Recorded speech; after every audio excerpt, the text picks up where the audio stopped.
Um, honey, my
Good morning, everyone. Welcome to a new day broadcast where we delve into transformative dialogues about social justice and the voices leading a charge for social reforms.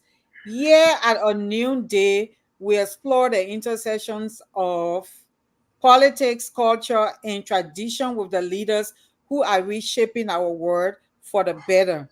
Our new day focuses on critical dialogues around social justice with emphasis on gender justice to influence policies and contribute to societal shifts. We're here today with someone who was here with us the last time. I'm going to begin by reading her preface or part of it.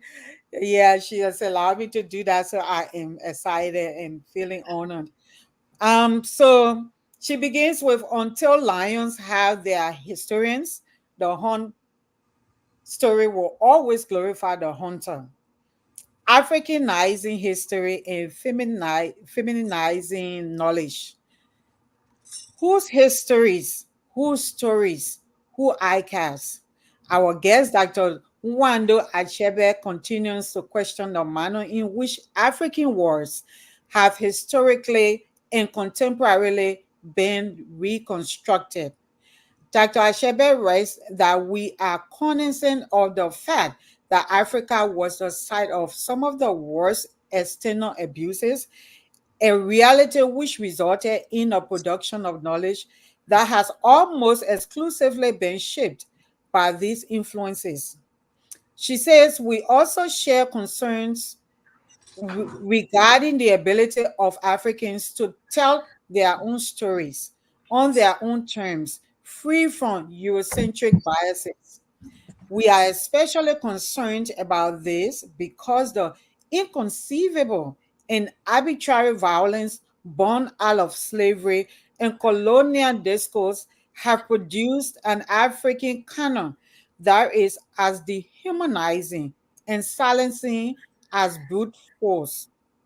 From Muslim traders and travelers of the 7th to 15th centuries, documenting African wars in their travelogues, to the accounts of Europeans and Arab tribes, travelers, missionaries, and colonialists writing African wars during the age of exploration, international slave trades, and conquest. These narratives have survived in what the eighth king of Dahomey, King Agonglo, described in 1793 as books that never die, chronicling historical perspectives that were variously skewed, incomplete, and or ethnocentric in their leanings. It is these narratives that have propelled the very nature of Africanist scholarship in the present day, including herself, Dr. Nwando Achebe, as she asks multiple times, whose stories, whose histories, whose archives? Given this historical reality, she said, I have responded to the challenge of Africanizing and feminizing knowledge by attempting to restore voice and dignity to a people beset with memories of having been reduced to objects by slavers and colonial oppressors. She said, I've done this by reframing and retelling the African gendered narrative in solidly African centered and gendered terms. The end result is a body of scholarship, 6 monographs, and a slew of journal articles and book chapters that is unapologetically African centered. She has not rested easy with simply writing back at the perceived African canon. She has also, for the past 25 years, dedicated her career to honing the teaching of African history in the U.S. college classroom. At Michigan State University, our guests have developed and taught several award winning undergraduate level courses on Africa, courses in which she has disseminated African centered knowledge about Africa to thousands of young and inquiring minds. In this context, she writes, I see myself as a missionary in reverse, one whose job it is to teach African words on their own terms, a person whose job it is to teach Africa in ways that Africans themselves conceptualize their histories in their words.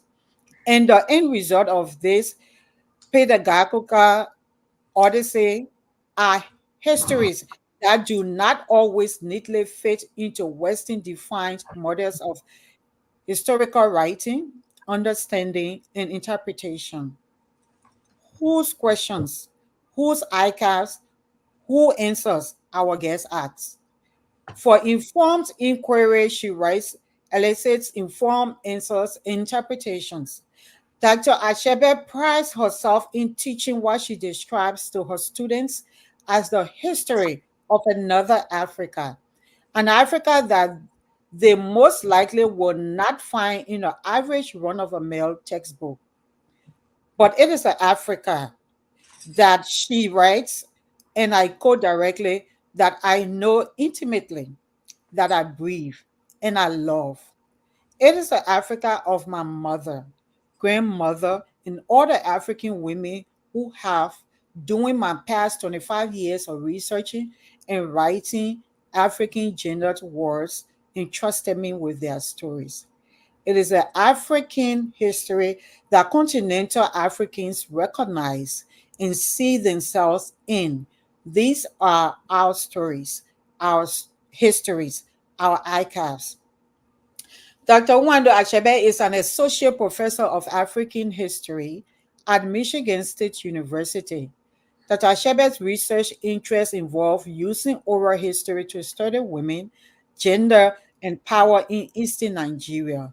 She has published several articles on research methods, Igbo women and gender, and indigenous slave systems.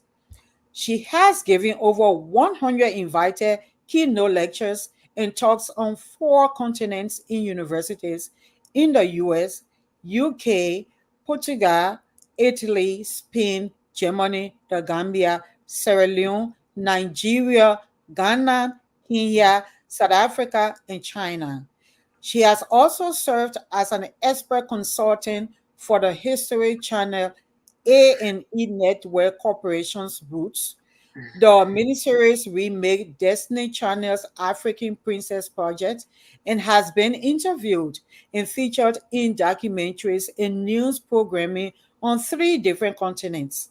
She was featured in a History Channel documentaries Roots, A History Revealed, and Roots, A History, A New Vision, South Africa Broadcasting Corporation's news program, Morning Live, Nigeria Television Authority's Weekend Deal 15 Minutes Studio, and British Broadcasting Corporation's Professor Achin, Professor Chinwe Achebe and Hero returned to witness Chinwe Achebe stands for the part, the history hour, and the novels that shaped our world things for the part. She was also a featured speaker at the 2019 Quebec History Forum debate in Berlin. A stolen past. Europe and the Compensation of Colonial Injustice. You can listen to her speak to New Books Network and Africa Past and Present podcast about her critical biography, The Female King. And she has also appeared on Focus on Idea and is here for the second time. Thank you for coming for the second time to share your wisdom and knowledge. This is so humbling, and this is also generous of you, Dr. Achebe. Thank you. Thank you so very much for having me again. I'm really excited to be here. Thank you. Okay. Yeah. So, because we have a lot of grounds to cover that we did in the other time, I'm just going to kind of repeat this question if you did it the last time, just for those who are joining us today, like your inspiration and focus. What motivated you to explore the theme of female leadership in African history in your book titled Female Monarchs in Merchant Queens in Africa? What do you hope to illuminate about these powerful women? Thank you so Was it very like, okay.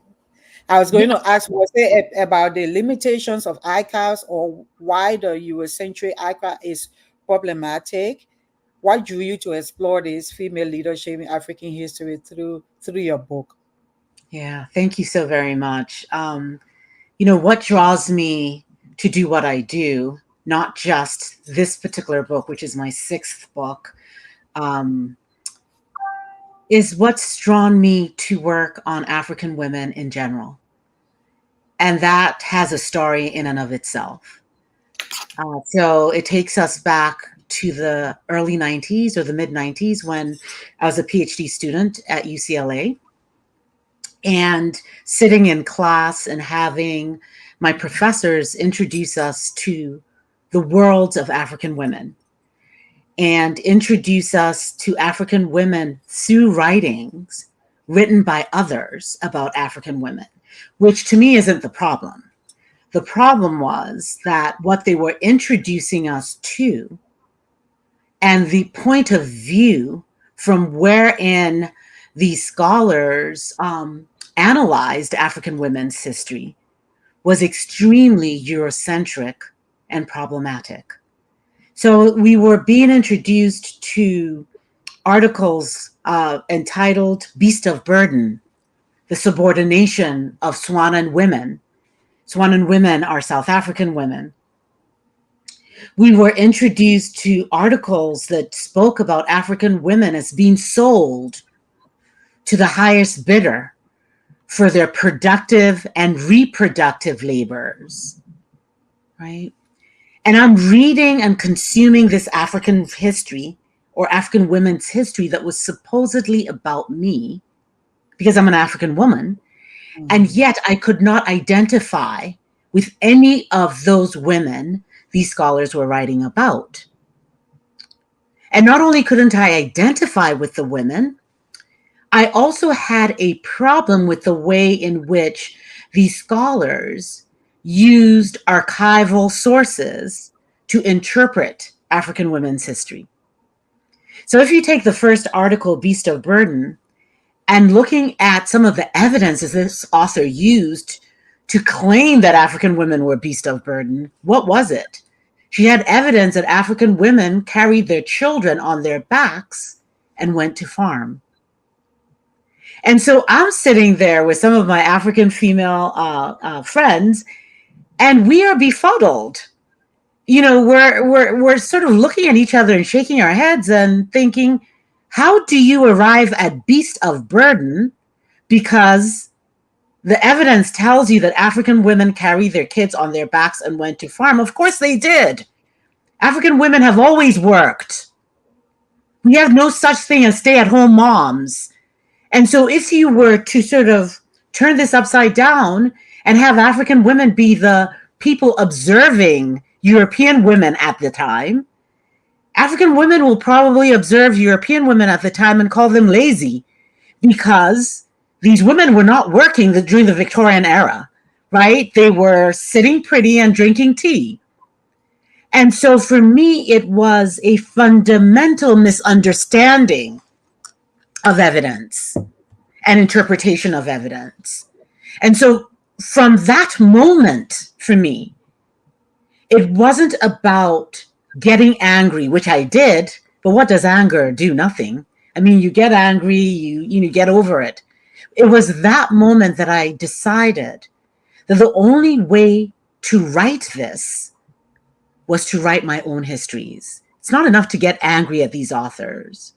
You got to do the kind of history that you only know how to do, using sources that will truly uncover the history of African women, so that other people, especially African women, looking at the history and reading it, can say, I recognize this person.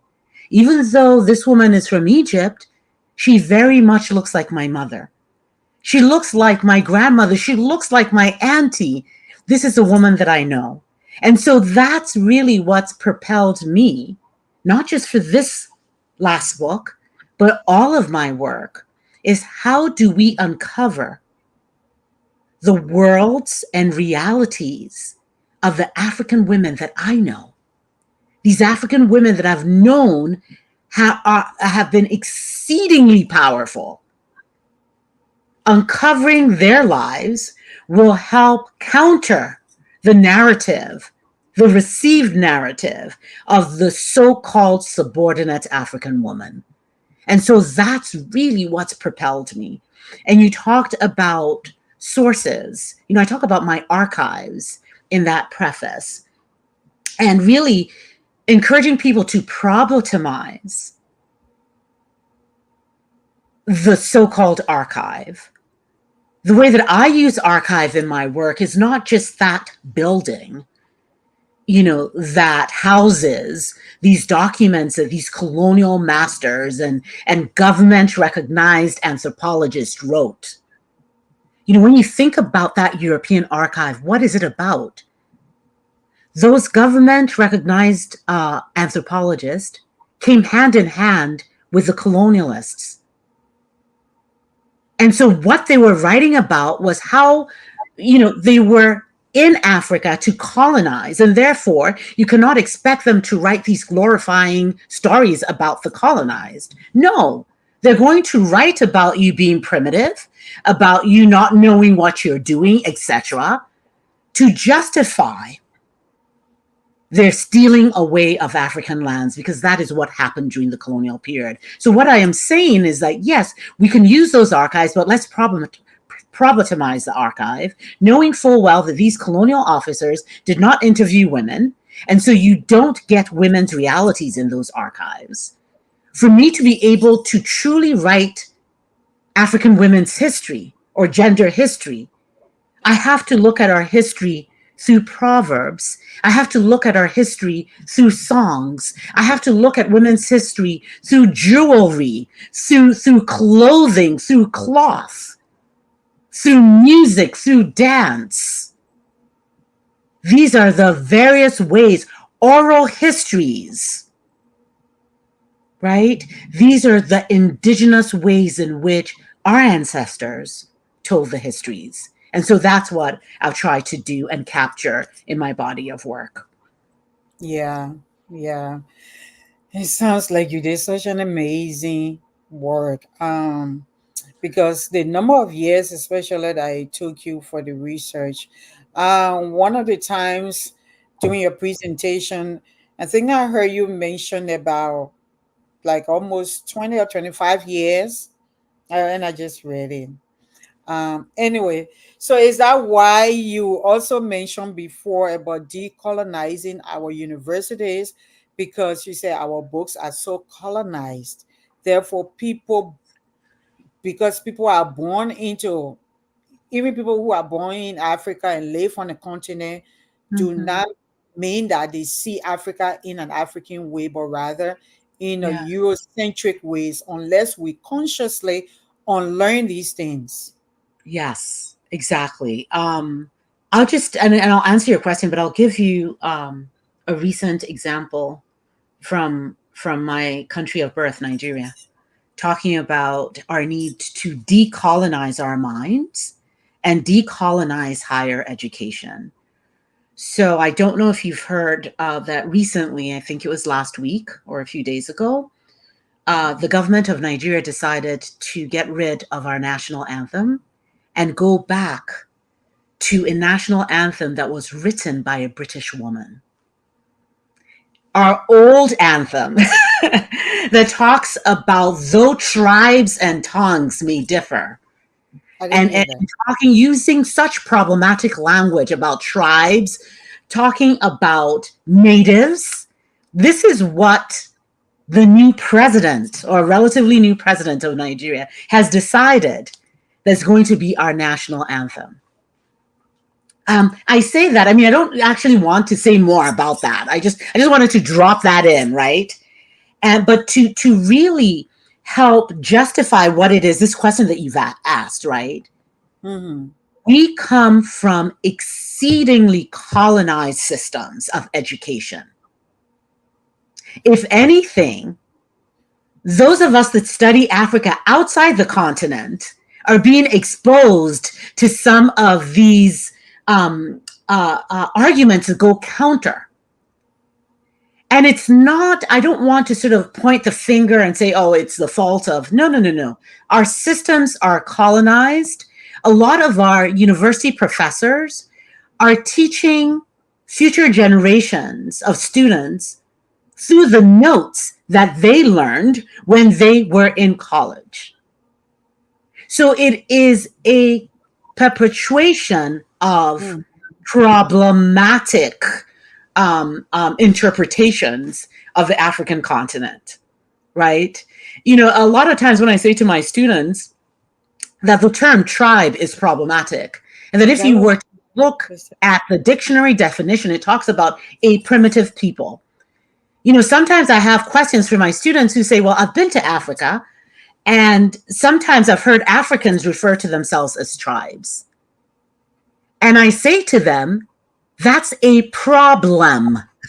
It is a problem because this is the language that we were taught by the colonials, that this is the way to look at ourselves. And we have not only adopted it, but claimed it as our own. Right? Being critical, looking at this thing critically and saying, I am certainly not a primitive people, because that's what tribe means. No, we are ethnic groups. We are nations of people that speak different languages and have different cultures. And so, you know, when I talk about decolonize, it's not just decolonizing the mind, it's decolonizing our educational systems that teach us that we are less than. You know, that is what allows a Nigerian government to give up a national anthem that was composed by Nigerians and decide in 2024 that the best national anthem for us is one written by a European woman. It is shocking and disgraceful. So that's what we're dealing with. That's what we're dealing with. So it's a bigger thing, right? It's not just our educational system. It's really, how do we decolonize our minds? Colonialism has happened. We are now independent nations, but our minds are very neo-colonial. And our languages too. Exactly, and our languages too. And so when you talk about methodology, since I am necessarily writing in this language, right, that the Europeans gave us. But this language, English, French, Portuguese, German, these are all European languages. They are restrictive in the sense that using them to try to understand our realities create some problematic interpretations. And so in my book, when I talk about, I have this section where I talk about how the great God, African great God, became he. How did the African great God become he? It's because we are using these European languages that are gender specific, while our own indigenous languages are not. So if you take my language, for instance, God is Chukwu or Chineke. It's not that Chukwu or Chineke is not he or she. It's a combination of he, she, the balancing of male and female principles.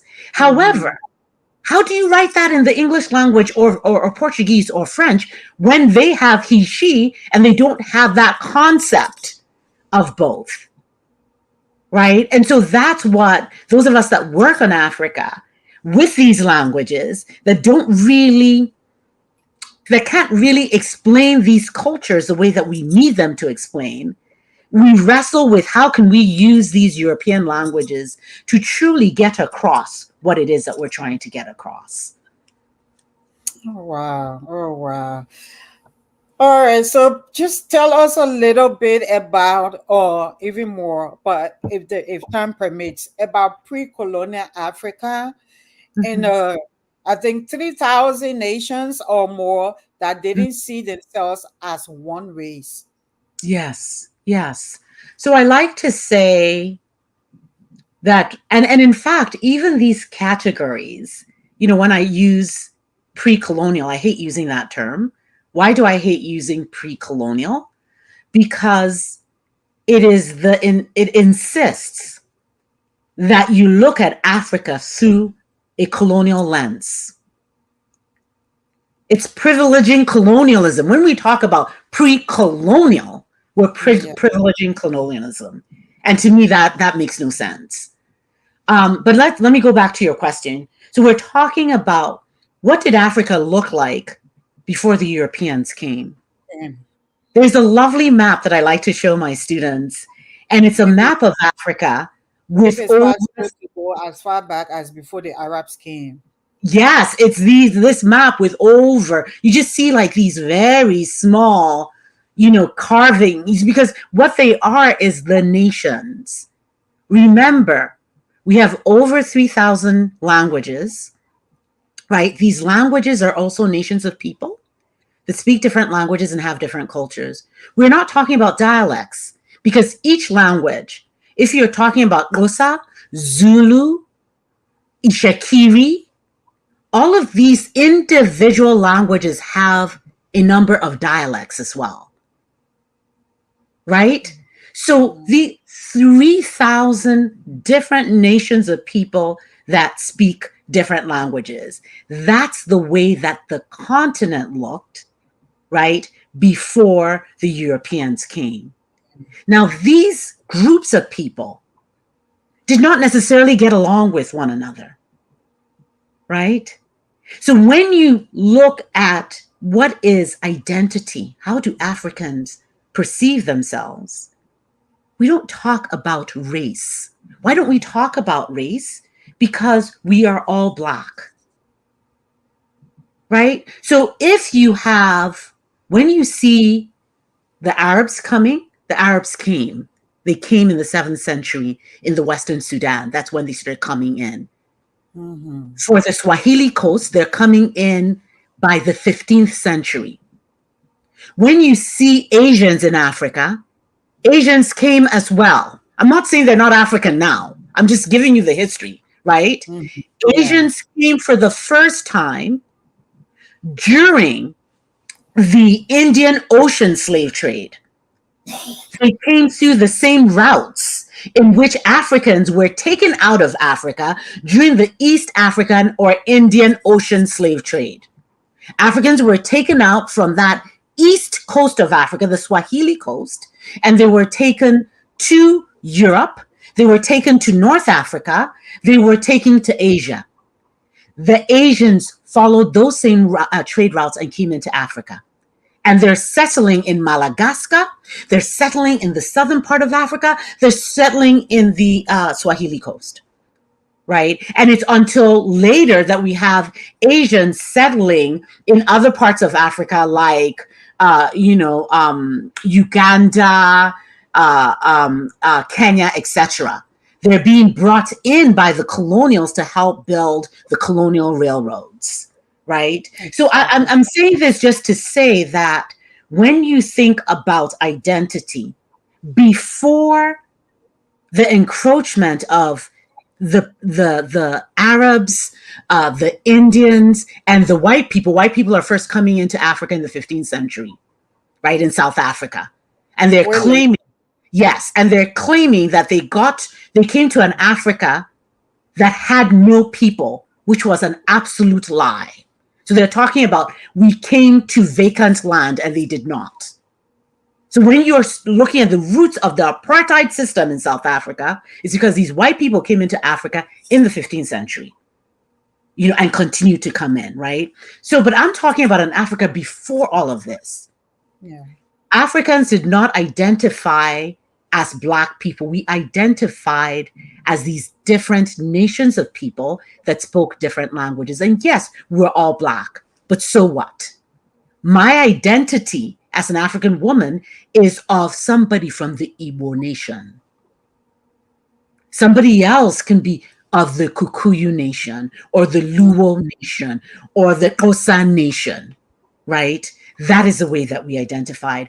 And sometimes, a lot of times we got along, but other times we didn't.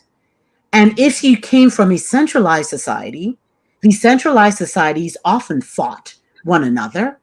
And when they defeated groups that were weaker than their own, they sometimes brought those groups into their kingdom, right, as vassal nations. So that's really what, in a very simple way, what was going on before these major contacts with Africans.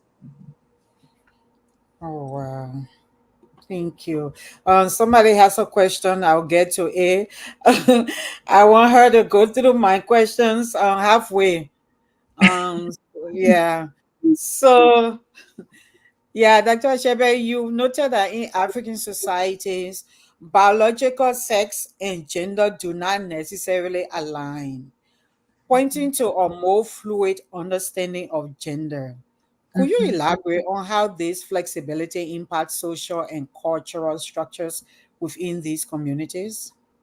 Yes, thank you for that. So we have to start with the premise that biological sex, right? Both of us are biologically female, and gender is a social construct, do not coincide.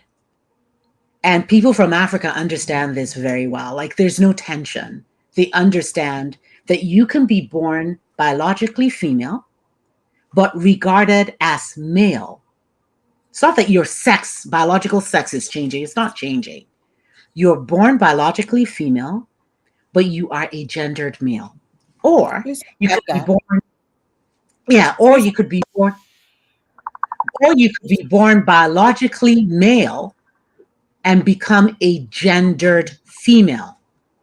Sex and gender in the African system are fluid, allowing women, biological women, to become men and biological men to become women, right? There is no tension. And is this fluidity that allows for unique African institutions like the female husband. I write about female kings. I write about female warriors, female headmen, not head women, headmen, right? So these are the unique institutions. And in my work, I also write about male priestesses. So, I mean, let me just give you a quick example, because sometimes when we talk about these, it mightn't be as, we mightn't understand it as, as I'm saying it. So let's take the female husband situation, and what we call woman to woman marriage in Africa, which, by the way, is not lesbian in nature, right? It is a marriage that allows a woman who has become a man to marry another woman and assume the gendered responsibility of husband, of father, and of father, right? And this woman does everything that she needs to do in terms of performing the marriage rites, starting with the payment of bride price, bride service, or bride wealth, depending on where you are.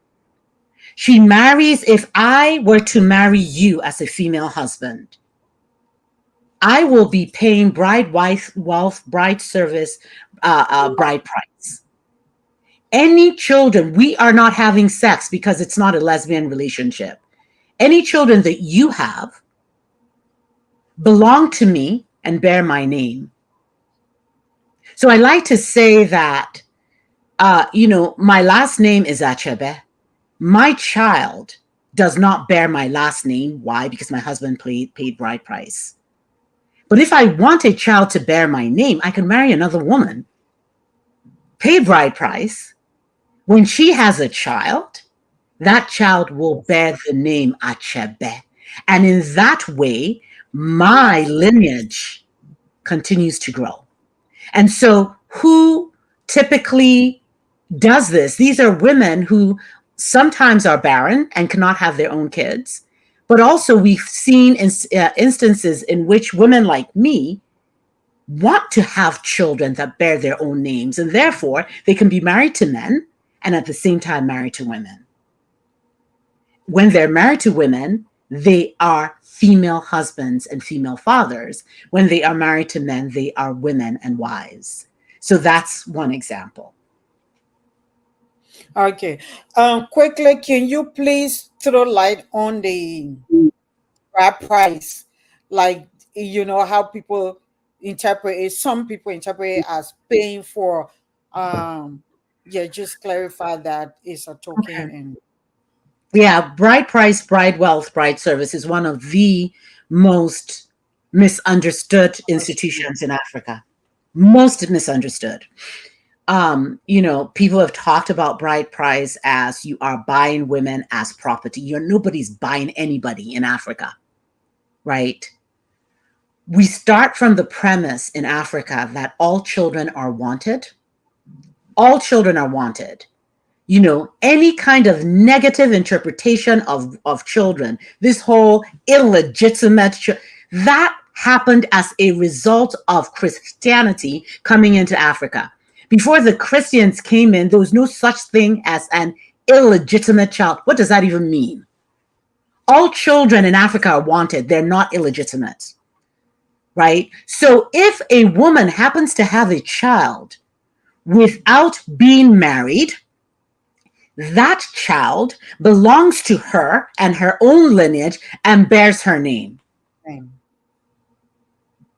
Bride price, bride wealth, bride service allows the future husband and future father rights over his future children. If bride price, bride wealth, bride service is not paid, the children of that union belong to the woman, the mother, and her lineage and bear her name.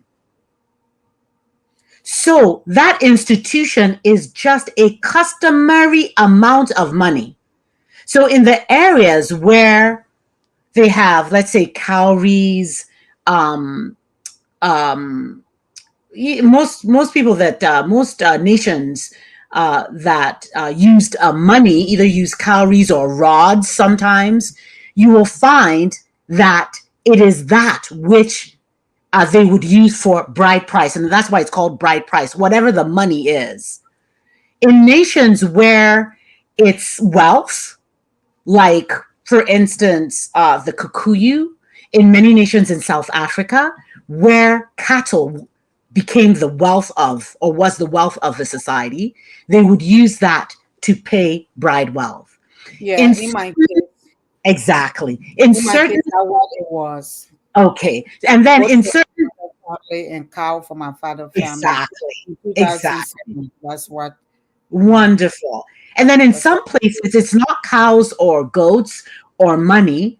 It's actually service. And that's why we call that bride service. And what that is that the future bridegroom and his friends go to essentially the mother of the bride, and the mother of the bride give them work to do. And they have to do that work for a period of time. And once they're done, then we can start talking about we are giving our daughter hand in marriage to you. But it is very vitally important for us to understand this, and also to understand that it is a token amount. Because people start talking, oh, they're paying bride price. How many millions? No. Let me use myself as an example. My bride price was the equivalent of 10 cents. Why? Because what my father said is, what is the customary amount that our people said that you have to put down in order for those kids to bear your name? That's all we're asking for. Women are never so. So in my work, I've actually argued that perhaps a better term for this is child price, not bride price, because it has nothing to do with the woman. In fact, in our cultures, we say you never finish paying bride price or bride wealth or bride service. Why? Because the cultures say we want to disabuse you of any notion that you own. You don't own this woman. No. And in fact, before the Christians came in the pre-colonial time, all of that, when a woman died, she was not buried with her husband. We as wives are long-term visitors in our husband's places. When we die, we go back to our natal village to be buried with our people and our ancestors. That is the African marriage system that people don't understand. So bride price, very misunderstood. The other thing that is misunderstood is this whole notion that marriages are arranged in Africa. And, you know, I say, let's be clear on language. There's no such thing as arranged marriages in Africa. If what you're talking about, if what you're calling arranged is that Mr. A and Miss B don't just get together and run away and get married, okay, no, then I agree. Marriage in Africa is not the joining of one man and one woman. It's the joining of two families, two lineages, two cultures, two societies. And it is performed by the society. And marriage does not happen in one day. There are many, many, many, many levels of marriage, right? You meet somebody, you fall in love with them. What's going to happen? It's the period of investigation. Your parents are not going to say, just marry this person. They're going to investigate. The bride's parents will investigate the bridegroom. The bridegroom will investigate the bride. What are they asking? They're trying to find out, are these hardworking people? Are there some diseases in this family that might, the children might get, right? Are these people thieves? You know what I'm saying? So all of these things are investigated. And at the end, parents tell their children, this is what we found out. So that your eyes are open when you are going into that family. And the African woman always has the customary right to refuse a suitor. So when they talk about arranged, no. Your customary right to refuse your suitor is when your father turns to you and gives you a glass of wine and says, do you see the person that you want to marry? If you see him, give him this wine. And if you don't, give it back to me. So even if a woman had said, oh, I'm interested, I think I want to marry him, and all of a sudden she decides she doesn't want to anymore, at that point, she can hold on to that wine and say, I don't want to marry this man anymore. If bride price has been paid, it will be returned. And that's the end of that. So, again, I know that I, answered in a number of different, but I think that it's so vitally important, right, for us to understand, when we're talking about bride price, bride wealth, bride service, what do we mean? What do children mean in the African system, right? And what are women's rights, in these systems? Yeah. Yeah. Thank you so much. I don't think you are. For me, it's not far-fetched because just a little bit about me. My mother, in a European sense, would be on leather. Mm-hmm. So I had the both of two worlds. My father was later. My mother was, but we had to go through all of this. Yeah. Yeah, Yeah. the bride price. And even when she passed away, it's the same thing. Her family came to my father and asked, "Where is our daughter? You should have taken her Yes. home." So Yeah. yeah, because Yeah. and yeah, they kept asking him, "We've been waiting for you. Where is her?" And Yeah. then yeah, Yep. Yep. and yeah, Thanks for we had to sharing. go through the same. Yeah, Yeah. we had to go through the same Sure. bride price thing, the Yeah. investigation. My time in 2007, 2007, from uncles, from aunties to aunties, Yeah. everybody explaining the process Oh, to this yeah. guy family, and we had to do all of that. Yeah. His family had to do all of that before we were able to get married in 2017. Yep. 2007, I keep saying Yes. 17. Yeah, Yes. so I understand the whole thing. And when you'd ask me What about, about typical traditional woman? yes, no, so when you ask me about why I write the way that I do, it is this that propels me. You see, this that you have shared, that we both understand. You're saying it, and I'm seeing myself in your story. And Yeah. I did not, as an African woman, see myself in the stories that people who weren't African were writing about African women. Mm. And so I wanted very much to write a history wherein you can pick it up, even if it's not about your people, even if it's about Egypt, that we're looking at it and we're saying, It I know resonates. it Yeah. resonates. That's exactly Yeah. why I've wanted. And to give it this interpretation that you are giving it, because it Yeah. comes so naturally to you. Why is it coming? Because you understand the culture. Yeah. You have Yeah. to think about it. You just started telling me, right? And that's what I'm Yeah. trying to put in writing, because, this interpretation of our history is lacking in a lot of the writing out there about African women. Yes. It's misunderstood. Yeah. Yeah. The only thing we didn't do palm wine. So Yeah. it's just like the difference. My uncles just brought me out and say, identify the young man among you, the person you like, or whether Yeah. you like them, whether you want us to accept this, go and Yes. Yeah. count. So Yeah. yeah. And the Yes. investigation about sicknesses in the family, all of that was done. Just like, Yes. Yeah. why do we have to find out whether he's Exactly. strong or not? Yeah, we did Yeah, all of that. mine took about a year to do my Yeah, all of investigation, and I was sort of like, what are they doing?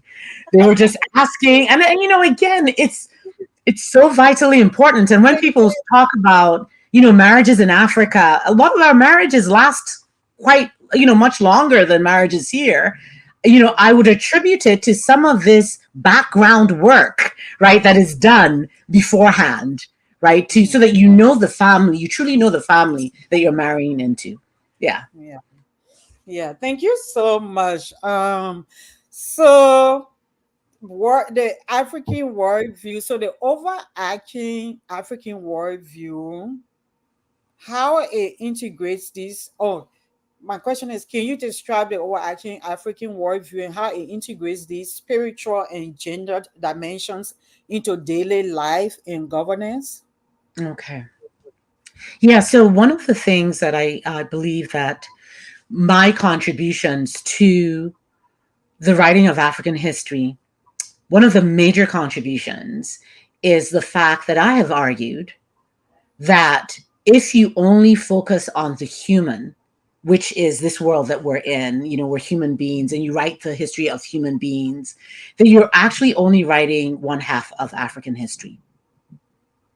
And why? Going back to the sensibility of Africans. How do Africans look at their world?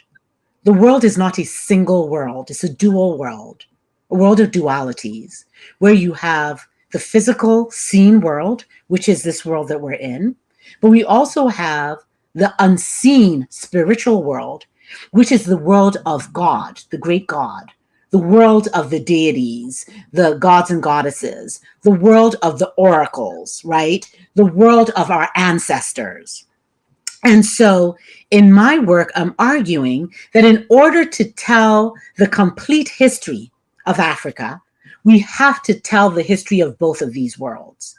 And so what I do in my work is historicize not only the worlds of human beings in Africa, but also the worlds of spirits.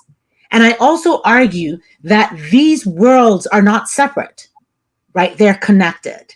So that in African cultures, most African peoples believe in reincarnation. You are born, you get old, you die, and you're reborn, and the cycle continues. So we as Africans believe in this never-ending cycle of life. So when in cultures that have masquerades, right, they're coming in, they're dancing, some of them are beautiful, some of them serve governmental functions, those are our ancestors who've come back to life. That's the never-ending cycle of life, right? And so I've argued in my work that you not only have these two worlds, but you also have them with respect to, say, politics. So when we are talking about governance in African societies, we can look at governance in the human political constituency. So I argue in my work, not only in this book, but in all my books, that in Africa, there are two political constituencies in operation. There is the physical, which is the human, and there is the spiritual, which is that which we can't see, that of the gods and the goddesses. And I argue further that the true rulers and leaders of African towns are the spirits, and that human beings are merely there to interpret the world of the gods, right? And so you will see in my work where I am looking at and historicizing the political histories of both worlds, of these gods and goddesses, of the big god, of female oracles, of ancestors, of female mass spirits. While I am also historicizing the histories of African queens, princesses, market women, etc. So that's, what I've tried to do in my work. And moving further, arguing that these different, how should I call them, whether you're talking about economics or politics or culture, that in the African system, they're not separate. So you can't, for instance, talk about economics without talking about religion, or economics without talking about politics. And one of the best examples of that is that, in Africa, the open marketplace, every single open marketplace, and especially in West Africa, these marketplaces are owned by women. They define the rules and regulations for the marketplace, but every single marketplace that you see has a market deity, right? So a god or goddess in charge of the market, right? Mm-hmm. So again, that intertwining of both economics and religion at the same time. And then you'll see how politics gets into the marketplace, because markets are controlled by women. And, depending on where you are, sometimes there's a market mother, right, who takes care of the market with her council of advisors. And if any criminal activity happens in the market policewoman comes and arrests wrongdoers and takes them to the market court, where that wrongdoer will be tried. If that wrongdoer is convicted, that wrongdoer will be taken to the market prison. So again, there's not that intense separation between economics, religion, politics in the African system. They're all intertwined. And that's what I try to present in my work. Okay. Somebody had a question here. She asked a previous question. Let me look for it. But in the meantime, if you can answer this for her, because I heard you address this before in a previous presentation. She said, what is it? Beatrice Sapi Johnson. Beatrice said, what is the difference between bride price and dowry payment? Oh, thanks for that. And thanks for bringing that up. So we don't have dowry in Africa. We do not have, if you hear nothing else from me, hear this. There is no such thing as dowry in Africa. The Europeans introduced that terminology, right, to refer to bride price. What we have in Africa is bride price, bride wealth, bride service. Dowry you have in Asia. And dowry is different from bride price, bride wealth, bride service in the sense that it is the bride's family that pays dowry. Nowhere in Africa does the bride's family pay for anything. It is the bridegroom's family that either pays bride price, bride wealth, or bride service to entitle them rights over their future children. Dowry does not happen in Africa. Dowry are payments from the bride's family to the groom's family, and you get dowry in Asia. So it is the Europeans that introduce, you will see terminology of dowry all over archival sources because it is Europeans bringing in terminology from the outside because they didn't understand what it is that we do in Africa. And then, talking about the colonization of our minds and our educational system, we as Africans have adopted it uncritically. And so, so let me say, we do not have dowry in Africa. Dowry are payments from the bride's family to the groom's family. In Africa, always, we have payments, whether it's payments in money, in wealth, or service, from the bridegroom's family to the bride's family for the rights over the groom's future children, so that those children can bear his last name and belong to his lineage. That's why we have the bride price, bride wealth, bride service. No dowry in Africa. Thank you. I think you already addressed this one. African work view or case for African centeredness and balance. One case study I would like you to unpack is, I think you already talked about the situation of reincarnation. Female principle. Okay, so could you tell us about one or two of the most impactful monarchs or merchant queens you encountered during your studies? If you could just share our stories, the stories of a couple of the most compelling ones, or maybe just one, like the one that particularly captivated you. Yeah, that's a very difficult question. Or maybe the story of the Ring King, the only the only reason is that to me, all these stories are so captivating in different ways. And so if I'm drawn to a story, because of a particular reason. And I will say that for the most part, like if you were to just in general ask me what are some of the most captivating, I would say mainly stories of either women, biological, physical women who are able to exist in the spiritual world as well, right? So you had mentioned the Rain Queens, for instance. I'm particularly excited about the Rain Queens, partly because the Rain Queens fundamentally challenge what it is that we know about politics in Africa.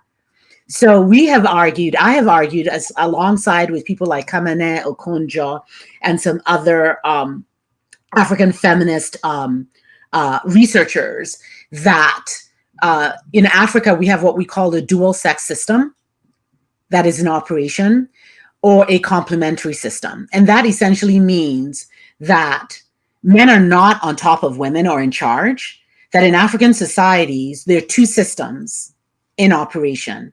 Men take care of what is important to men, and women take care of what is important to women. So if you were to, for instance, take an example like the Asante Kingdom in present-day Ghana, you have the Asante Hene, who is the king, but you have the Asante Hema, who is the queen mother. They both rule the empire, right? And they come together from time to time to take decisions on the entire empire. So that there's that flexibility and fluidity. There is that complementarity. But in the Lavadu, among the Lavadu reign queens in South Africa, you don't have that complementarity. They started off having male reign queens, male reign kings, right? And, you know, they didn't rule well. They didn't rule equitably. And all of a sudden, they were committing all sorts of crimes, so much so that power, spiritual power, and political power was taken from the men and handed over to the women. And so today, among the Lavadu, it is only a female government that you have. You don't have this dual sex system. And they are the Lavadu reign queens. So, you know, they fascinate me. But so do, for instance, the Nyamwezi spirit mediums. You know, I just really love this ability of African women, people who are born in the physical world, to be able to gain such power in the spiritual. So being able to marry these two worlds, and that's what you see among the Nyamwezi spirit mediums. They are human beings like you and I, but they are endowed with spiritual idiosyncrasies. They are embodying the spirits of their dead ancestors. And once they embody those spirits, they become supernaturally powerful. Yeah. So, yeah. So again, I'm not, you know, what you've asked me to do, but you know, the way that I look at African history is I own all of it. As an African woman sitting here and studying the history of, I always say it's the history of my people. I don't care if it's Hatshepsut in Egypt or I'm studying the history of Cape of Good Hope. To me, irrespective of nation, of tongue, it's my history. Yeah. And the history of these women and the history of this female principle in Africa makes me exceedingly proud to be an African woman. And so that's why that question becomes very difficult for me, is I'm like, how do I choose? They're all so impactful in different ways. Yeah. Right? Also impactful in different ways. You know, if I were to choose, I might choose Achebe Wabe only because she's the female king that my second book is on, only because before I wrote about her, nobody knew about her.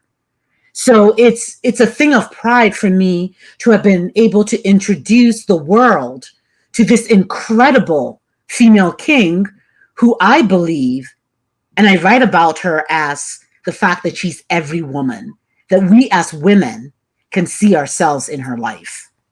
Yeah. Yeah.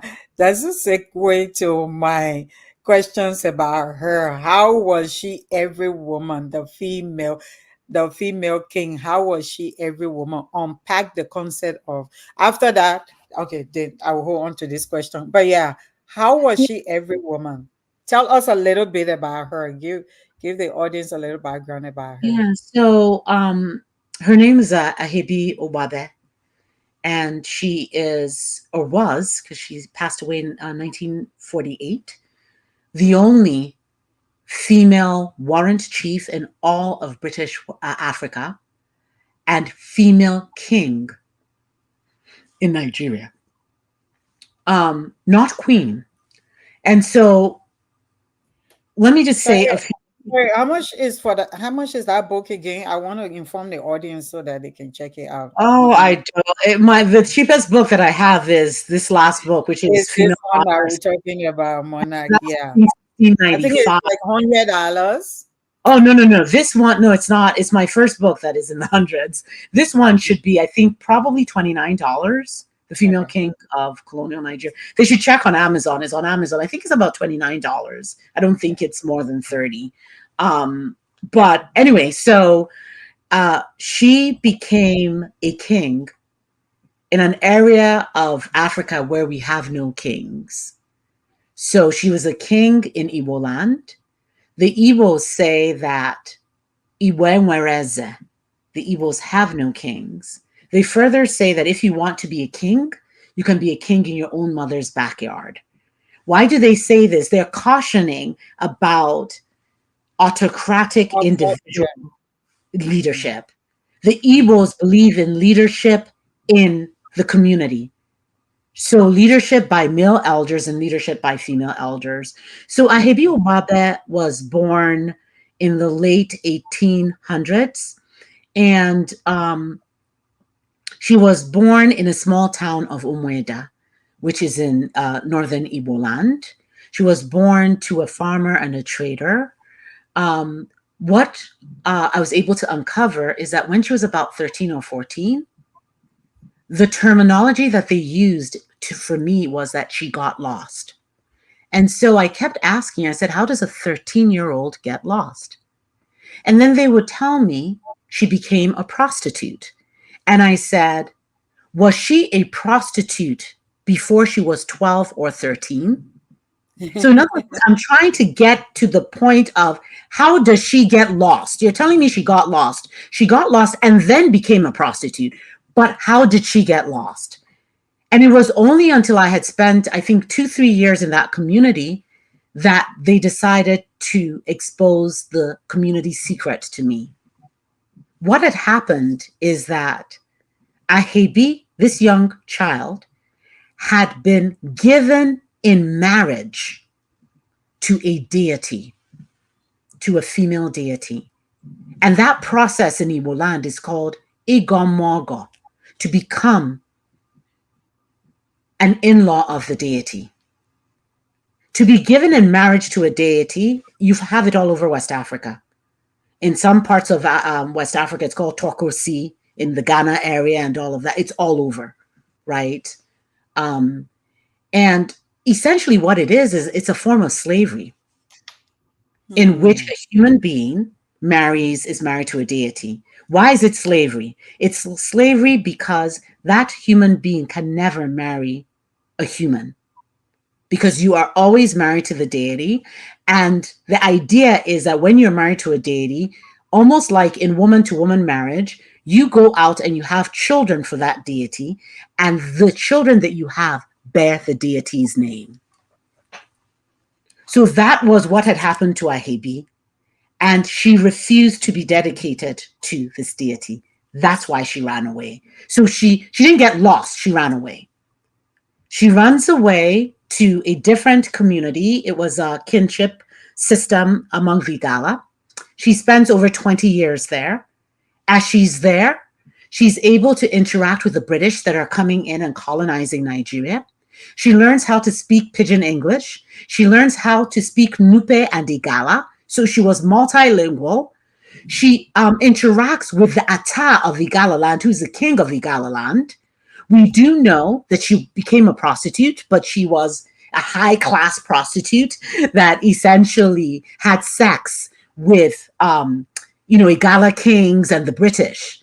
And because of all of that, when the British were trying to colonize Igbo land, they went to Achebe, and Achebe was able to, in essence, expose the routes through which to conquer her people to the British. And because she did that, the British tapped her on the back to thank her for that by giving her a warrant chief position. And she was the only female warrant chief in all of British Africa. She later became a king, not queen. How did she do this? Because she had become a warrant chief, she went all the way to Igala land, to the king of Igala, who at that time, whose power extended into Igbo land at that time, and had him coronate her as king. So she went riding on horseback with her professional musicians, singing praise songs about how she'd become a king. The king of Igala makes her king, and she's able to come back to her people and lord the kinship over them. Right? So she becomes a king and a warrant chief. The people can't do much about this because she has the British behind her. Mm-hmm. But the thing that led to her eventual demise and the unraveling of her power is that Achebe went too far. So in my first book, I have a chapter on her where I say, "Ọchịchị agafegoke," you are governing too much. Achebe, it wasn't enough for her that she had transformed herself into a man several times, right? She had become a headman, become a warren chief, which was male. She had become a king. Her fourth transformation is when the people said enough is enough. And what did Achebe try to do? Achebe tried to become a masked spirit. She brought out a masked spirit that was called Etbe Achebe, and it was the most beautiful masked spirit that her community had ever seen. However, as you know, no woman can ever bring out a masked spirit in Africa. It's just, you know, it's that which differentiates men from women, but it's also that which differentiates what I theorize as regular men from full men. So in my work, I argue that only full men can bring out masquerades. And what does it mean to be a full man? It means that you've gone through the initiation ceremonies. You've been initiated into the masquerade society, and therefore you become a real man. Yeah. And if you're an 80-year-old man who has not been initiated into the masquerade society, you are not a full man and can never become a mass spirit. And so what this woman did is that she decided that she had become a man, and therefore she was going to bring out the most beautiful mass spirit, and that the community would have to accept that. And that's where go through the ritual. Yeah. Everything has rules and regulations. Yeah. And so she brought out her mass spirit, and the community seized her mass spirit from her. And she took them to court, British court, and the British decided with the community. And that's when her power unraveled. Can you?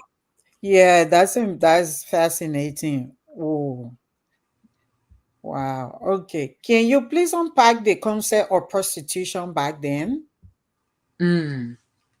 So I write about it a whole lot in my first book, Farmers, Traders, Warriors, and Kings, Female Power and Authority in Northern Igbo Land, and also The Female King of Colonial Nigeria. There are portions where I talk about prostitution.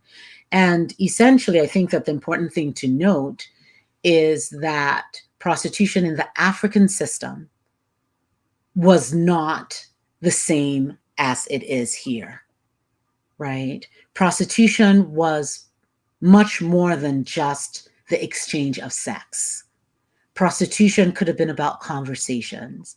Prostitution could be about building relationships.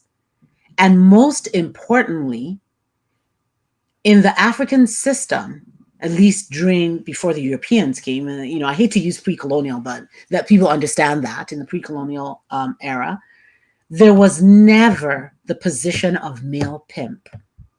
Never. So prostitution became an institution wherein women could control their bodies and decide exactly when, how, and how much. So in many ways, it elevated these women in the society. So it wasn't something that was, totally looked down on. No. In the time that I'm talking about, some women were able to attain such positions of power because they were not only prostitutes, but some of them also owned these eateries. In the part of Nigeria that I work in, these eateries are called mama puts, right? Mama put food, right? And so a lot of mama puts, if you really sort of look at what's going on, a lot of times they are covers for women who are also involved in sex work, right? So in a nutshell, I would say that and I write about it in my work as not being disempowering to women, but in many, many ways being empowering, because what the statement that women are making is that this is my body. Nobody else owns my body but me. And I have a right to enjoy physical contact with men in the way that I choose, Yeah. right? And to explore my own sexuality in the way that I choose. And so to me, that is a very empowering, position, as opposed to prostitution here and what you find now, where there's a male pimp who's in charge of all these women, who's abusing and Yeah. collecting money from them and all of that. Yeah. That's And not he's how making all of the money. exactly. So there Yeah. was never any man involved. The women decided who, when, how much, and they kept Yeah. everything. Yes. Yeah. Okay. Thank you. Thank you for explaining that. So, pre-colonial or before I had this other South African scholar um, who has a problem with that as well. So she goes between BC and Yeah. CE. But anyway, yeah. So that time before them, so in other words, what I hear you saying is that in Africa before all of these invasion, the people practice, or maybe in Igbo land, what is referred to as gerontocracy, which is a form of rule in which an entity is ruled by leaders who are significantly older than most of the adult population. Mhm. So Mm. it's Or important to note that we have minority. different systems in Africa, right? There are different leadership systems. Mm. So in general, you have societies in Africa that were centralized. So some of these societies, and when I say centralized, they had kings and queens. Mm. They had a standing army. So you look at the Asante, for instance, you look at the Yoruba, you look at the Zulu. They are centralized societies that have kings and queens, princesses, princes, etc. But you also have another kind of society in Africa, which is what I call the small scale society. In some of the literature, you'll see it referred to as decentralized society. I don't like that terminology. Why? Because I happen to come from one of those small scale societies, and I do not think that centralized is the usual. Because when you say that something is decentralized, you're coming from the premise that a centralized society is a way that all society should be. And so Mhm. the whole thing is no, give all societies credit. You have a centralized and small scale. So it's these small scale societies that are egalitarian. And that simply means leadership in not only groups, but Mhm. groups of elders. Yeah. So in order to rule, you have to be an elder. And elders are respected because of their age, Mhm. because of the wisdom that they have. So Yeah. you know that, you go back home and, many different cultures. I mean, I always say to my students here, they want to call me by my first name. And I will tell them, forget that I have a first name. You're not allowed to call me by my first name. And I said, it's not because, oh, I'm feeling, I have a PhD. No. I say to them, when you walk into my class, you're walking into fictional Africa. I have a 27-year-old daughter who is much older than any of the people that Yeah. I'm teaching. Therefore, you cannot call me by my first name. You either call me Professor Achebe, or if you want to call me by my first name, make sure there's auntie before my name. And it's that sign of respect, right? You go back home, when people are greeting me who are the age of my students, they're kneeling down and greeting. That's a sign of respect. I will do the same to elders in my culture. If somebody's much older than me, I can't extend one hand to them. I have to extend two. That's the sign of respect to elders. And so Yeah. it's people, and it's not one individual, but a group of elders that rule in the egalitarian system. So yes, it depends on the society that you're talking about. But for the most part, we have these two systems: the centralized system and the small scale or egalitarian system. And Yeah. again, also call it a gerontocracy, Yeah. right? Uh, leadership in the hands of elders, Oh, right? that's yeah. Yes. So leadership was basically hierarchy was based on seniority and Yeah. not on Yes. gender. Yeah. Yeah. So I was talking about this scholar, South African historian, who says so that's how we did it in Africa. What is happening now is gender power, but we had gender relation, we had gender equality, and then the white people came and you turn it upside down. You brought male Jesus. You say Jesus say men are the leaders. Cause all this damage and come back 500 years later. Instead of admitting we were right all along, Africans were doing it right. You come to us and tell us the UN say we should practice gender equality. No, that is African Yeah. history. It's not the UN say. Yeah. They're coming I, just mess yeah. stuff around and all this abuse I have agree happened 100%. Yeah, I because agree it made our 100%. men to believe that they are better than us because they Yeah. don't know our story. Yeah. I agree 100%. And that's what I try to do in all of my writing, not just this last book, but to trace wherein the rain began to beat us. Like, if you want to understand, right, where the sun dried your skin, you got to know when the rain started to beat us. That's why we go back and talk about what was it like before these people came, right? You have this dual sex system in operation, a complementary system. Men taking care of what was important to men, women taking care of what is important to women. Kings, queens, elders. Women always work. If you look at my book, I have this diagram that really explains the hierarchy in the human world and the spiritual.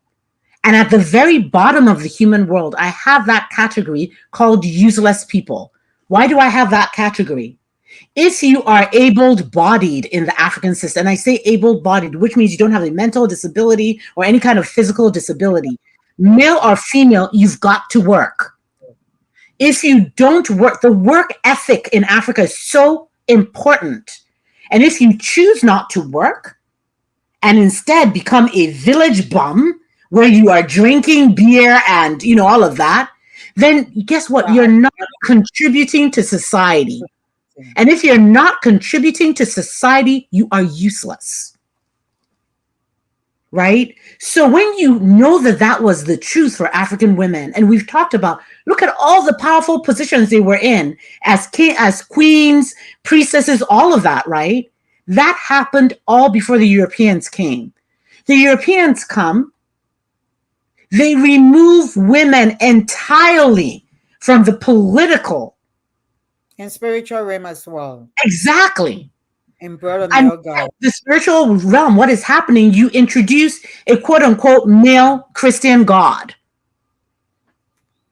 right? Who is the father of Jesus Christ. That kind of, so it's all male, no mother. Exactly. Whereas in the pre-colonial era, you're talking about a genderless God that had both male and female, right? That we didn't worship, but we paid high respect. And that the most powerful deities that were worshipped were all female. The deity of water and the deity of land. Without land, we don't have food. You cannot survive without water. I don't know of any African societies where the deity of the lands and water aren't female. So this thing that I'm calling the female principle pervaded the society and was exceedingly powerful.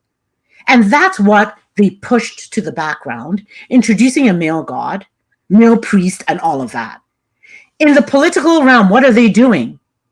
They don't want to deal with women. They push women to the background, and they are instead dealing with men. Totally pushed women to the background. In economics, the same thing.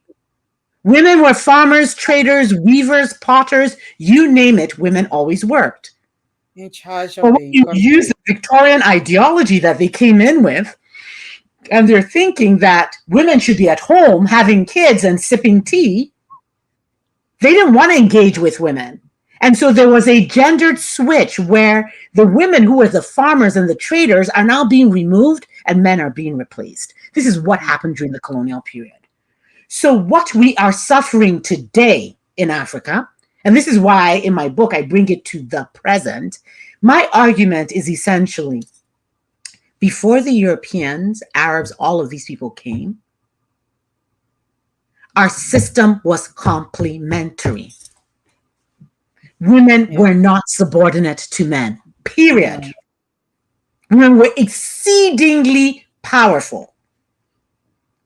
The Europeans come and they bring in all of these ideologies, exactly, that push women to the background.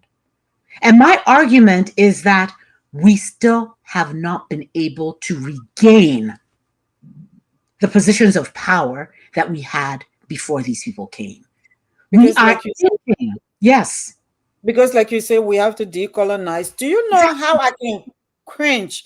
Or maybe more than honestly, the way it can really get to me every time I hear people, because our people own this. Oh, we're African men. No, you're owning a European way of life, the subordination of Yes. women. That's not an Yes. African It's not, thing. there's nothing African about that. Thing. And then you hear Europeans tell you, white people tell you, that thing gets to me.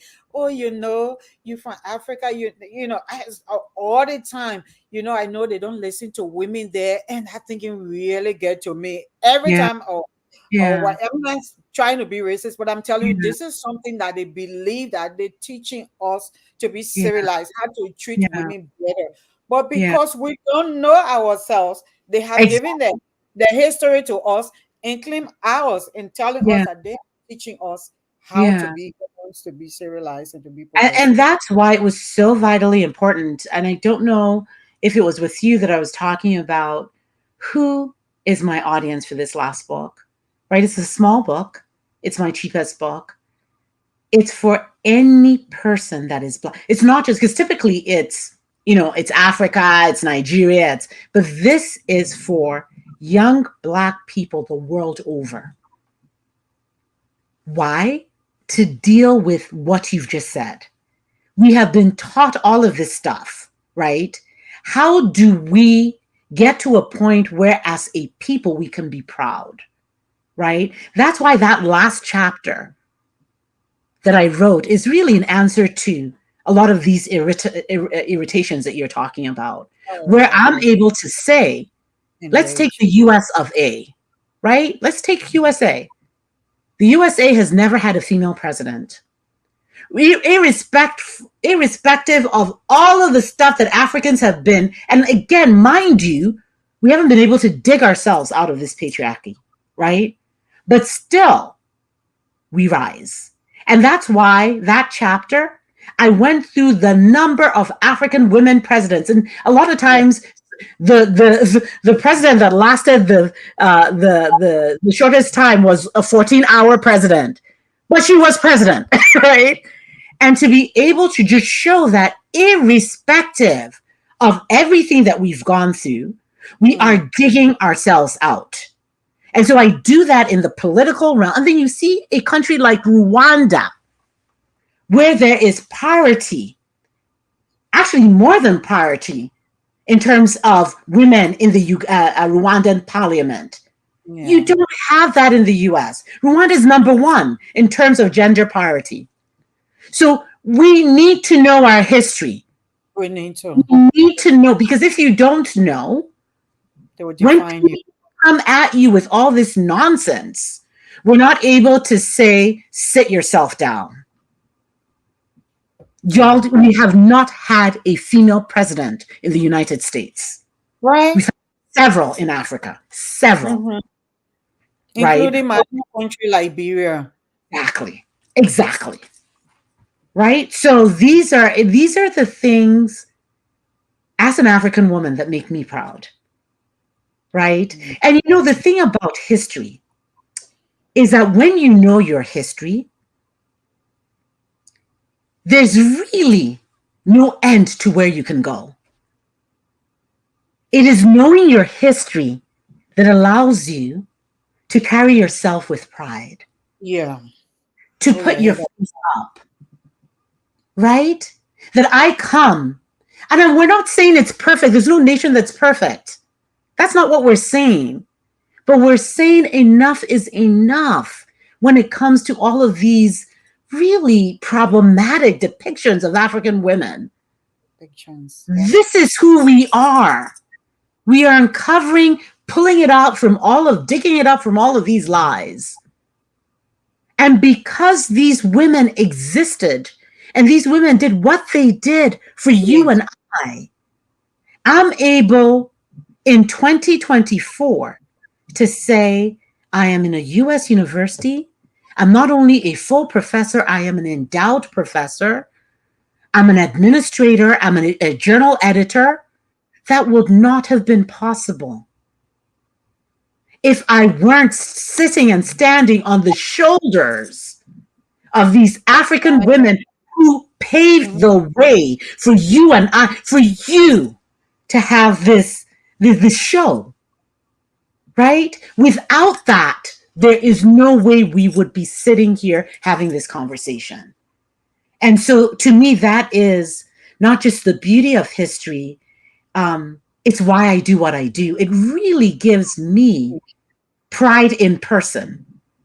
And so in all my books, I always say to my, there's always that line is that I hope that my daughter, in reading these histories, is able to subsume in the history of these women and know I am something, I'm a person that is so exceedingly important. Yep. Yeah. And I can do whatever I put my mind to because these women have shown me that it can be done.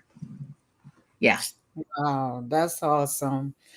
Ooh, that's amazing. Yeah, no, but seriously, the way you tie the dual system of, spiritual realm and physical realm is just what African historians now are rising up and spiritualists. They are explaining and making a connection like, hey, in the spiritual realm, women, we are the gateway. So in Africa, women, they were in charge of those, like the water, the, Yes. the land to make sure it produces, because that's where life comes from.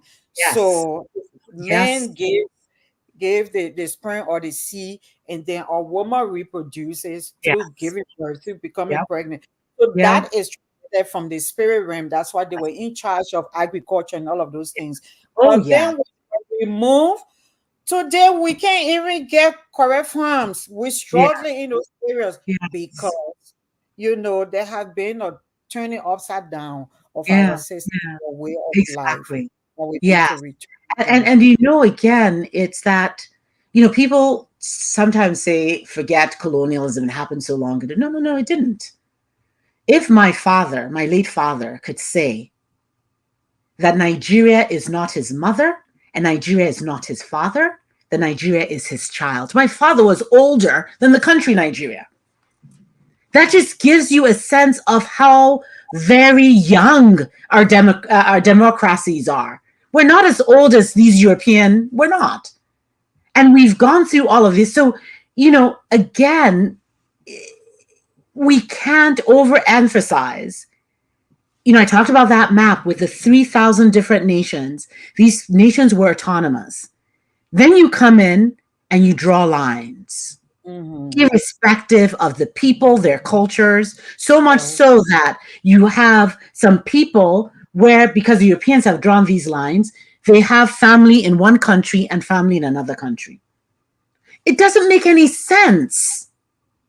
So we're trying to make sense of these arbitrary lines that they've put together and all of a sudden said, you all should get along.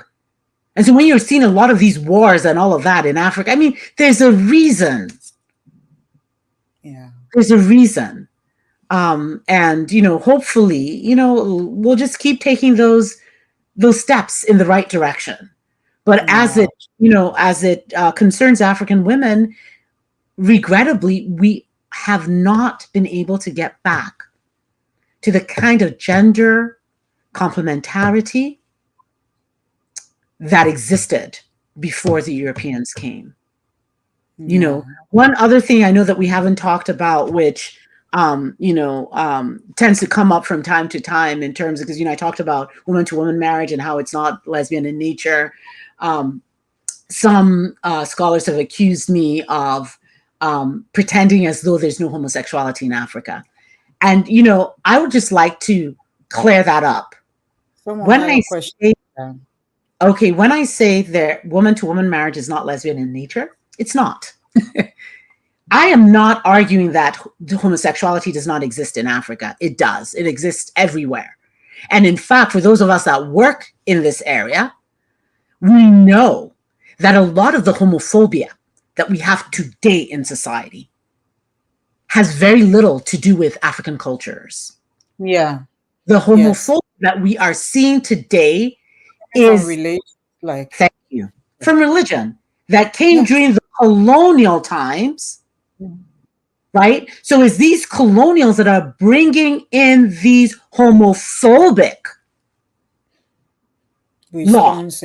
Yeah. We never had any laws in pre-colonial times that went against in terms of criminalizing homosexuality. We didn't have it.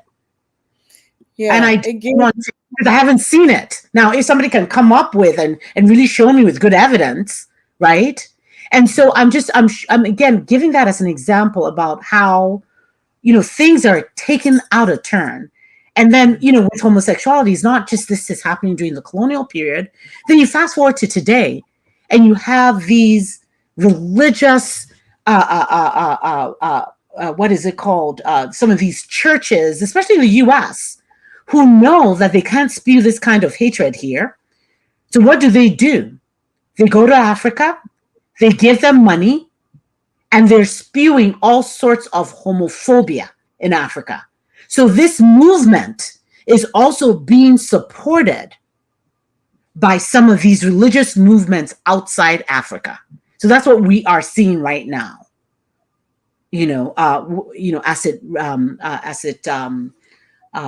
What is it called? Concerns same-sex desire and same-sex relationships in Africa. So I just wanted to just make sure that I got that out there so that there's no confusion, because I know that people have wrongfully accused me of, trying to talk about an Africa that has no home, and that's not true. And I have responded to my critics to say that is absolutely not true. And this is what homosexuality looks like in Africa.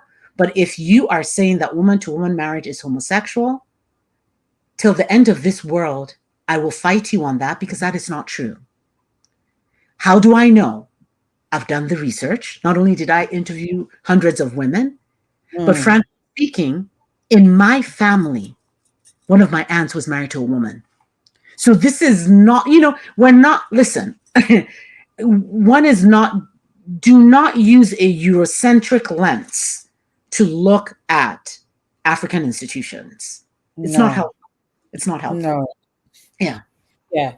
They've turned a lot of things upside down. Look, one of my mentors who said that you look at the period of time, it took almost like 15 centuries, or maybe I'm over exaggerating it.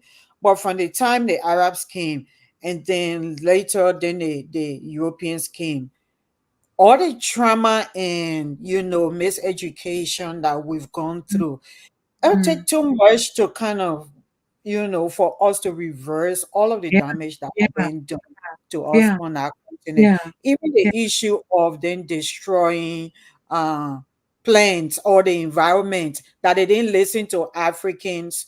Africans, they will say they worshiping a tree and this, but African took care of those things, and they destroyed the environment. But today they're coming back to us with environmental, how they call this, Yeah.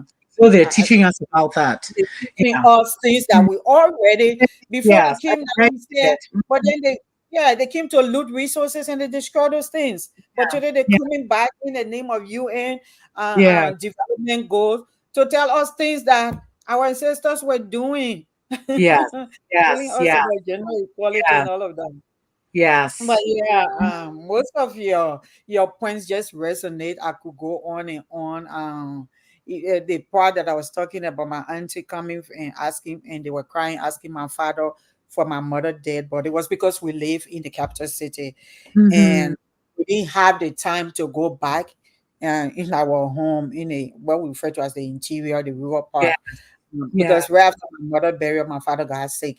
So we didn't have the time, and then my auntie had to come down to the city. So she was like, "We've been waiting for you to come up country with our Mhm. sister. Yeah. Why did you bury her in the city?" Yeah. And she Yeah. returned home. So yeah, Yeah. so all Like, your teaching what, resonate. yeah, what is home in Africa, right?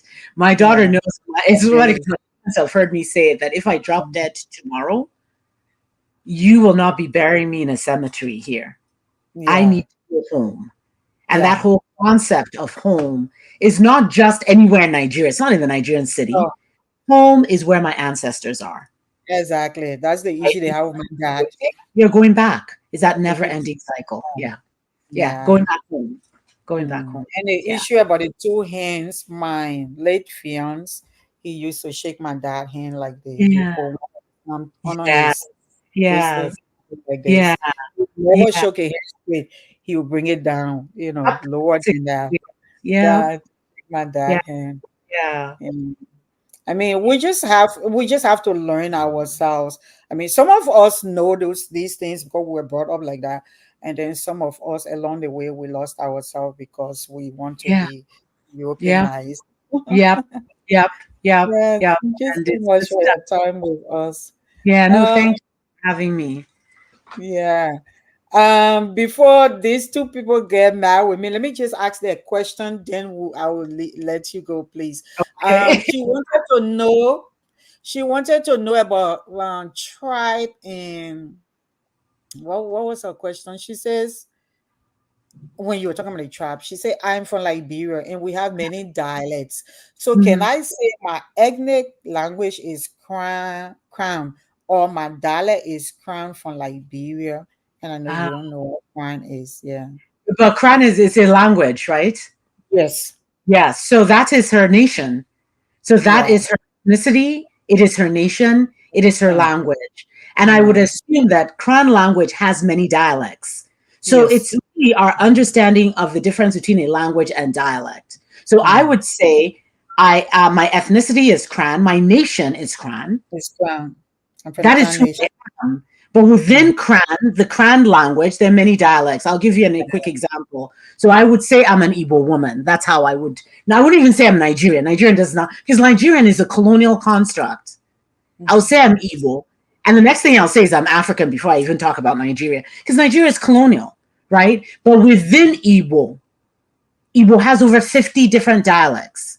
So if, the dialect of where my father is from, if you want to say a plate, you'll say afele. Where my mother is from, you say avele, V as opposed to F. Mhm. Where I do research, if you want to say welcome, they will say ala, A-L-A. Where I come from, Southern Igbo land, it's no. So same Igbo language, different dialect. So that's the dialect part. But the language is your ethnicity and it is your nation. That is what we would call in Africa, oh, my tribe is this. It's not a tribe. It's a nation of people. It's an ethnic group, right? Yeah. Yeah. Yeah. So I say that I'm from the Grebo nation and that dialect is Grebo. It's one of the Yeah. variations of Grebo. Yes. There you Yeah. go. There you go. Yeah. So Yes. the demarcation put us in Grand Crew in another county, but we Uh, sound more people. Yeah. okay. Yeah. Yes. That's it. That's it. And then the last question, you already touched on it, but maybe specifically here, he said, also, Doc, if we could benefit from you on discussing polygamy and same-sex marriage and the consequences of both. Okay. Yes. That's a good place to end. So, when I talked about bride price, bride wealth, bride service being some of the most misunderstood or the most misunderstood institution, another institution that is misunderstood is marriage in general. And where does polygamy fit into the equation, right? So people tend to look at Africa and assume that the most common form of marriage in Africa is polygyny, Okay, so let me use some terms. Polygyny is when a man marries many wives.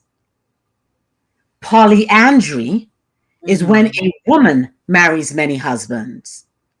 Polygyny and polyandry are forms of polygamy. So we can use polygamy to talk about polyandry, and we can use polygamy to talk about polygyny. The most common form of polyandry in Africa that people know about is polygyny, where a man marries many wives. However, it is not the most common form of marriage. The most common form of marriage everywhere in Africa is monogamy. Why? Because you have to be able to afford to be polygamous. Right? So you can't just, I mean, again, you have to be able to look after people and all of that. So you have that, a man marries many wives. Now, if we were to fast forward to today in Africa, and most of Africa, polygyny is legal. It has remained legal.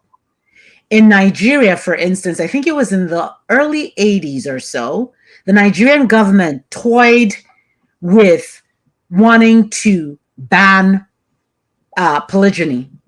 And guess who took to the streets? It was not the men, it was the women. And I understand this because I've interviewed a number of women who are in polygynous relationships. And they will tell you, like, especially the older wives will say, my daughter, I went and found him a wife. I'm tired. Every day he's asking me for I don't want. I will find him someone who will satisfy him, and then I can go and do my long distance trade, knowing that I have a sister wife who's helping to look after him. Right? So it was the women that told the Nigerian government to get out of their bedrooms. How dare you try to ban polygyny? It's not happening. So you have that.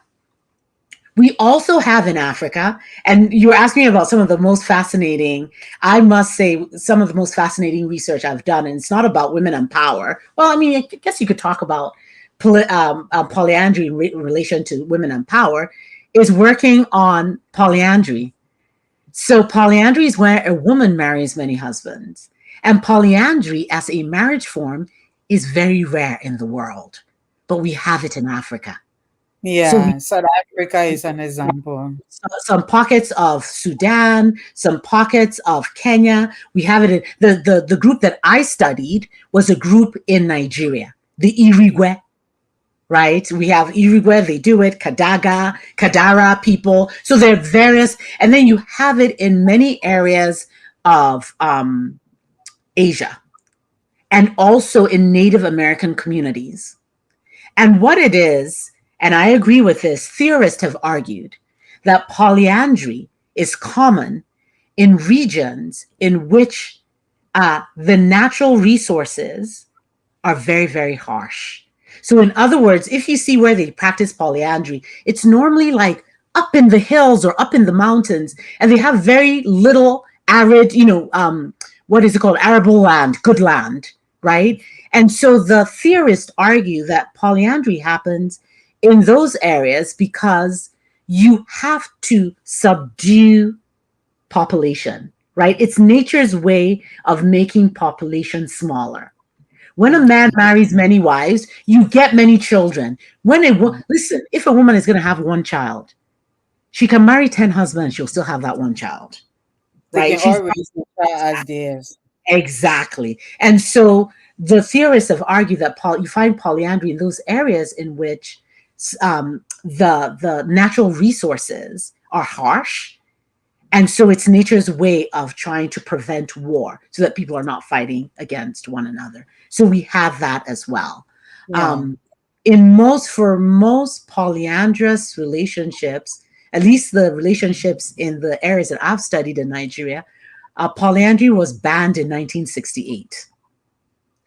This is not to say that there aren't people practicing it underground. Right. There are, and I met some.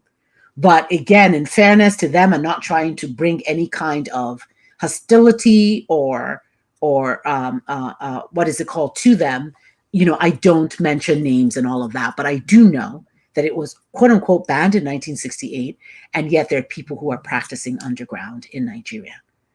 So that's the marriage forms that we do have.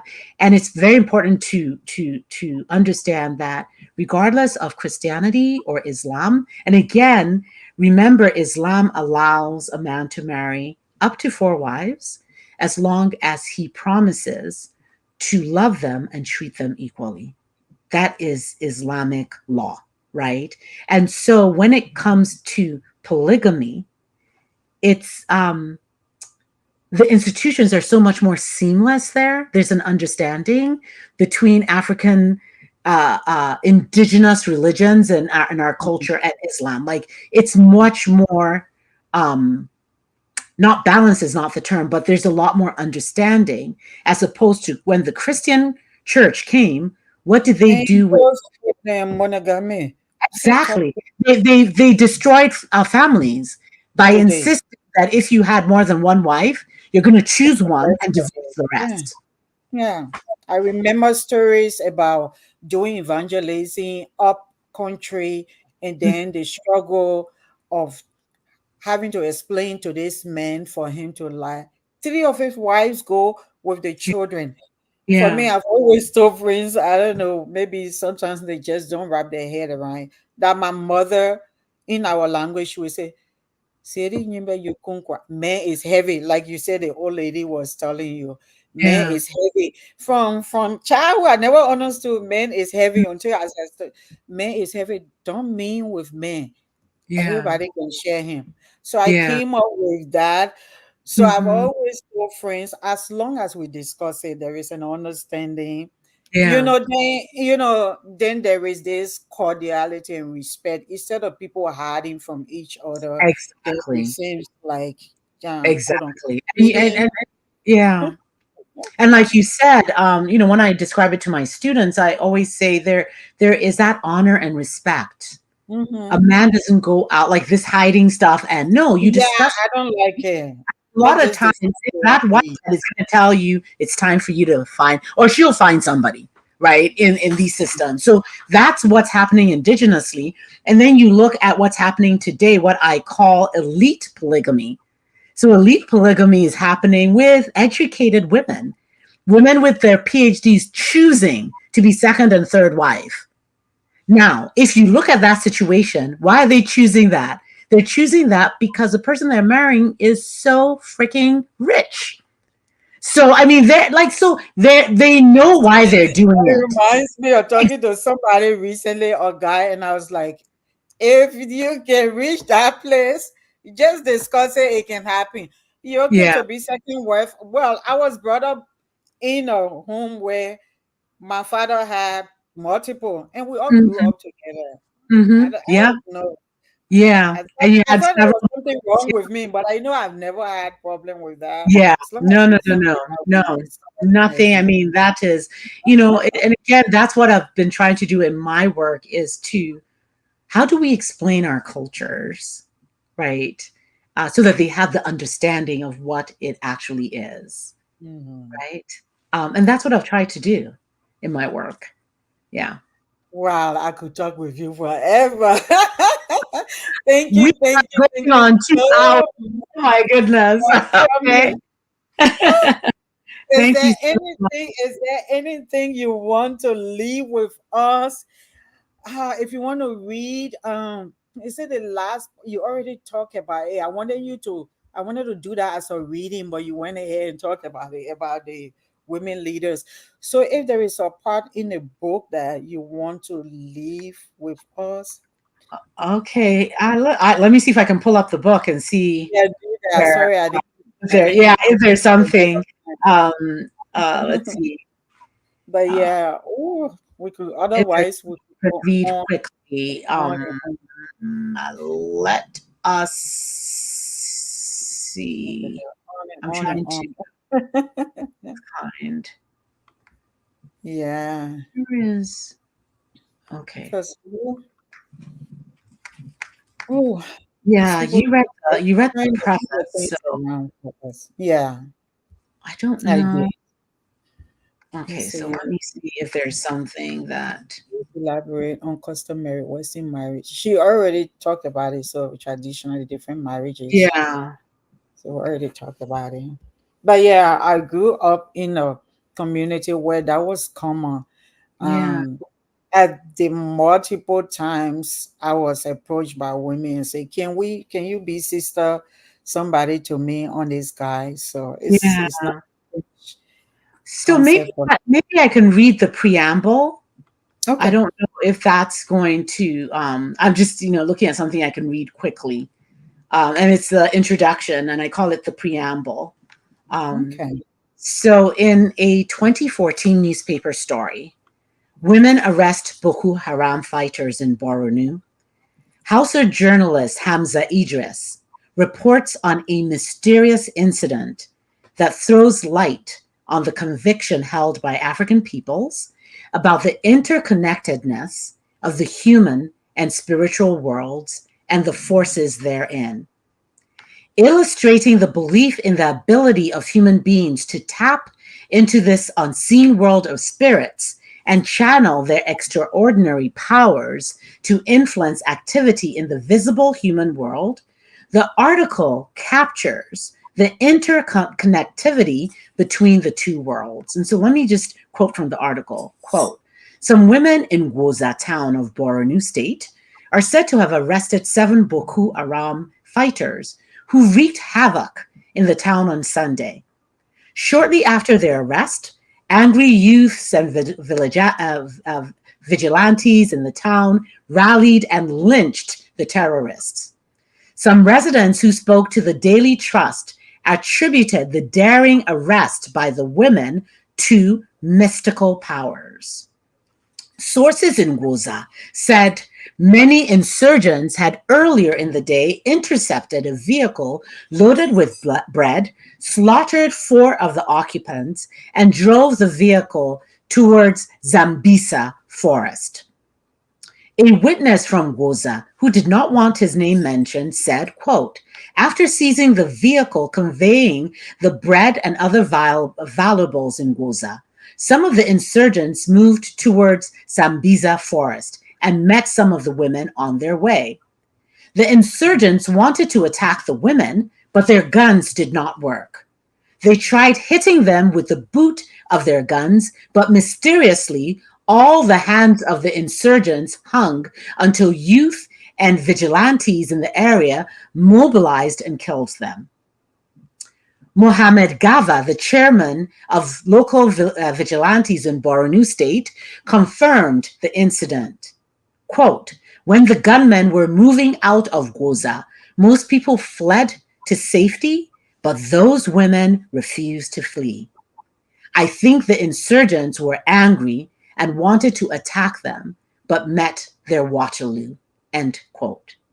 So ascribing the women's brazen arrest of the Boko Haram terrorist to mystical powers directed by these women to paralyze the insurgents' guns and immobilize their hands is an attribution that reads true for the over 3,000 nations of people who inhabit the African continent.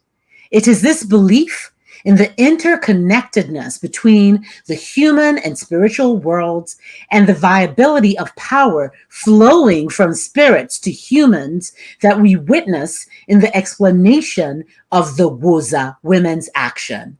And it is these various elucidations conceptualized from an African centered perspective about the ways in which African women and or the female principle exhibit power, influence, and authority that female monarchs and merchant queens in Africa seeks to highlight.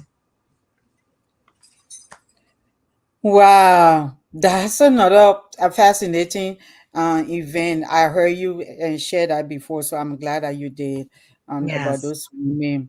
That just talk about the spiritual, the supernatural power of what. Anyway, I don't want to start all over, but yeah. So, so let me close, and I will let you go.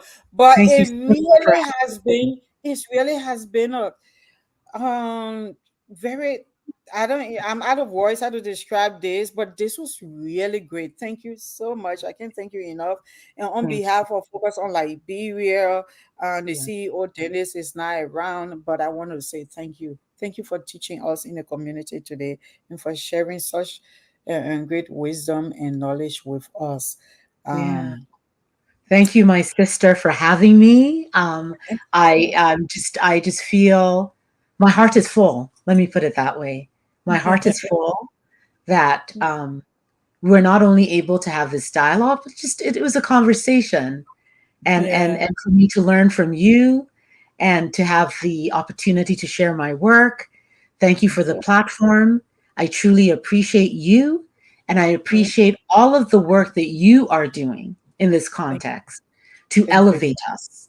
Right? Thank you. We everybody is doing it in their own way, and you have an amazing platform. So I truly thank you for the honor and the privilege to have been invited not once but twice, Yeah. and I cherish it, and just truly thank you. In my language, we say "jidenkiji," and it's so hard to sometimes, some of these terms that are hard to translate, but the Yes. translation is keep on keeping on, right? Thank you. What it is that you're doing, keep doing it, Mm, right? Thank, And thank you. continue to be blessed in all of it. I really, I'm just so thankful for what it is that you do, and for this um, opportunity that you granted me today.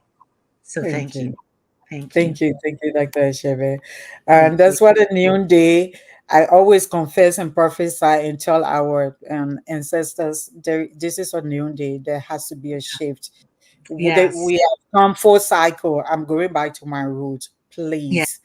Yes. So yeah. So, audience, if you are out there, I know sometimes some of us talk about, there was something about somebody's talking about how it's shameful to share, with women who share one man.